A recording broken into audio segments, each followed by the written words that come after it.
Let's give you another look at Georgia's presidential election results so far. Former President Donald Trump holds a lead over Vice President Kamala Harris with 90% reporting right now. And one of Metro Atlanta's most scrutinized elections boards is sorting through votes after making some massive changes following the 2020 election. Atlanta News First Brittany Ford is live inside the Fulton County Elections Hub. So Brittany, ballot counting is happening not too far from where you are.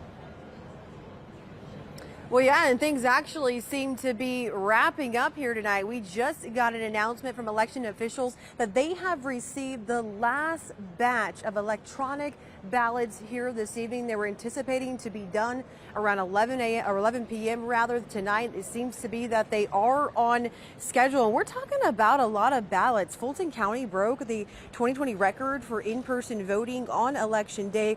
Huge turnout numbers, over 92,000 people casting ballots at the county's 177 polling location. Now, county officials are calling this election a win. They say it's been a smooth process despite false bomb threats that were reported at several locations today.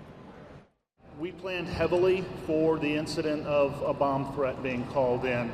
And it's a good thing we did, because that's the only thing that happened today was 32 bomb threats at different polling locations.